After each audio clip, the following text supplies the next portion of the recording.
Hello students, আমার চ্যানেলে তোমাদেরকে স্বাগত। শুরু করছি ক্লাস 12 থার্ড সেমিস্টারের একটি দর্শনের ক্লাস, ফিলোসফির ক্লাস। দেখতে পাচ্ছ তোমাদের সামনে রয়েছে রায় ও মার্টিন প্রশ্নবিচিত্রা। তো আমরা কিন্তু এই রায় ও মার্টিন প্রশ্নবিচিত্রা থেকে ক্লাস 12 থার্ড সেমিস্টারের কিন্তু আমরা অধ্যায় ভিত্তিক এমসিকিউ ক্লাস করছিলাম। তো চলো শুরু করি ক্লাসটি। আর ভিডিওটা প্রথম থেকে শেষ পর্যন্ত দেখবে, একটু স্কিপ করবে না। আর আমার চ্যানেলে যদি নতুন হয়ে থাকো অবশ্যই চ্যানেলটাকে সাবস্ক্রাইব করো, পাশে থাকা বেল আইকনটি প্রেস করে রেখো, ঠিক আছে?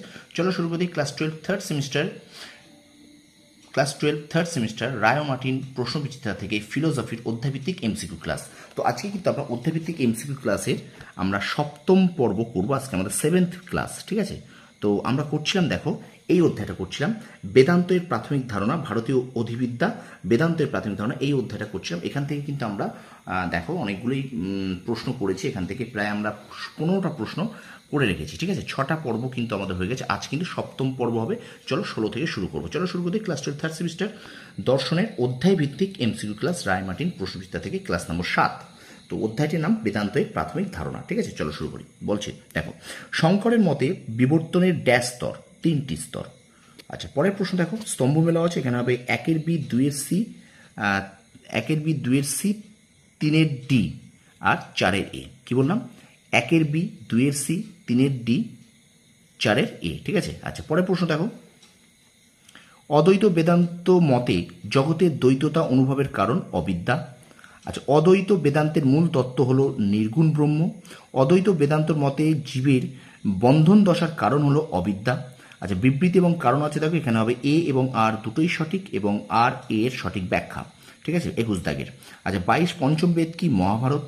শূন্যস্থান পূরণ করো, অদ্বৈত বেদান্ত মতে জগৎ হলো ড্যাশ সত্তা, ব্যবহারিক সত্তা।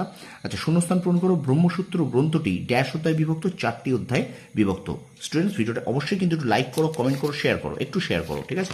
চলো আমরা চলে যাই পরের প্রশ্নে। বলছে দেখো, বৈদিক সাহিত্যের সর্বশেষ অংশকে বলা হয় উপনিষদ।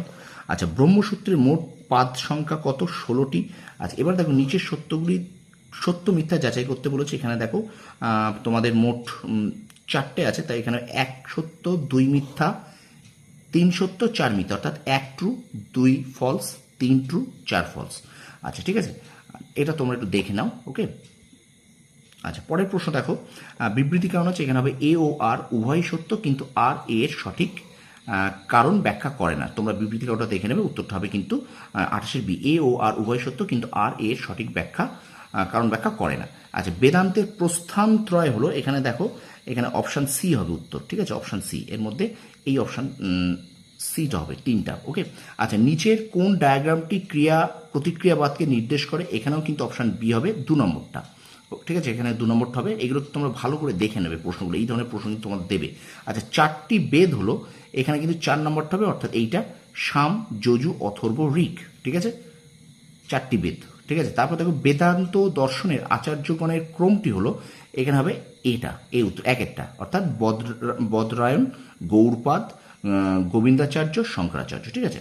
আচ্ছা, বেদান্ত দর্শনের কালাক্রমে গ্রন্থগুলিকে সাজাও। এখানে হবে 2-এর বিটটা হবে, অর্থাৎ এখান থেকে হবে 2-এরটা। দেখো এখানে উপনিষদ, ব্রহ্মসূত্র, মান্ডুক্যকারিকা, শারীর কোভাষ্য, ঠিক আছে? আচ্ছা, এই মতানুসারে ব্রহ্ম এক এবং অদ্বিতীয়, একমাত্র ব্রহ্ম সত্য এবং জগৎ মিথ্যা, আর যাকে আমরা জীবরূপে অভিহিত করি তা ব্রহ্ম ছাড়া আর কিছুই নয়। তাই ব্রহ্মই হলেন পরমার্থিকভাবে সৎ। এখানে কোন মতের কথা বলা হয়েছে? এটা হবে কেবলা দ্বৈতবাদ, এটা হবে কেবলা দ্বৈতবাদ।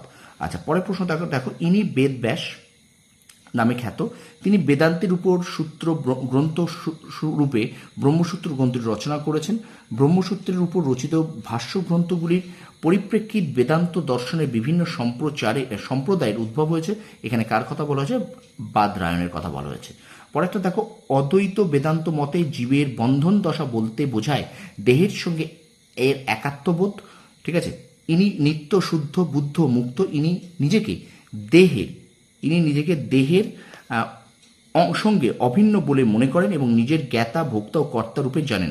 এখানে কার কথা বলা হয়েছে? আত্মা, ওকে? এগুলো কিন্তু তোমরা একটু ভালো করে দেখে নাও। 34, 35 এবং 36 দাগ, বারবার বলছি 34, 35 এবং 36 দাগের প্রশ্নগুলোকে তোমরা একটু ভালো করে দেখে নেবে, ঠিক আছে? ভালো করে দেখে নাও, ওকে? এবার চলো 37 দাগের স্তম্ভ মেলাও আছে। 1-এর বি, 2-এর ডি, 3 4 সি, ঠিক আছে। দেখো 1 বি, 2 টি, 3 4 সি। প্রচণ্ড ঘাম হচ্ছে, পাখা অফ করে আমি ভিডিও করছি, ঠিক আছে। দেখো আচ্ছা, বেদান্ত মতে মুক্তির উপায়গুলি সঠিক ক্রমটি হলো এখানে শ্রবণ, নিদিধ্যাসন, মনন, মোক্ষ। এখানে হবে 1 3 2 4, ঠিক আছে। এখানে কি হবে 1 3 2 4, দেখে নাও উত্তরটা 1 3 2 4, 1 3 2 4, ঠিক আছে। অপশান 38 এ 1 3 2 4। আচ্ছা, এবারে দেখো একটা ডায়াগ্রাম আছে, এই ডায়াগ্রামের উত্তরটা এইটা হবে, উত্তরটা হবে এইটা, ঠিক আছে। অদ্বৈত বেদান্ত মতে জীবের স্তরগুলি হলো। আচ্ছা, এবারে দেখো হচ্ছে স্তম্ভ মেলাও আছে, 1 সি, 2 এ, 3 বি, 1 সি, 2 এ, 3 বি। আচ্ছা, এবারে দেখো নিম্নলিখিত বাক্যগুলির সত্য মিথ্যা যাচাই করো। এখানে হবে 1 সত্য, 2 মিথ্যা, 3 সত্য, 4 সত্য।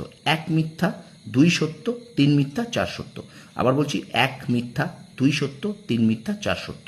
আচ্ছা, এবার দেখো বেদান্ত স্বীকৃত ভেদগুলি, এখানে হবে 1, ঠিক আছে। এইটা হবে উত্তর, ঠিক আছে। তো এই ছিল 7 নম্বর পর্ব আমরা শেষ করলাম ক্লাস 12 থার্ড সেমিস্টার রায় ও মার্টিন প্রশ্নবিচিত্রা থেকে দর্শনের ফিলোসফির এমসিকিউ অধ্যায়ভিত্তিক ক্লাস। তো ভিডিওটা ভালো লাগলে অবশ্যই কিন্তু লাইক করবে, কমেন্ট করবে, আর অবশ্যই কিন্তু বন্ধুদের মাঝে বেশি করে শেয়ার করবে। আমার চ্যানেল নতুন হলে চ্যানেলটা সাবস্ক্রাইব করো, পাশে বেল আইকনটি প্রেস করে রাখো। তোমরা সফল হও, তোমাদের সাফল্য কামনা করি। ধন্যবাদ।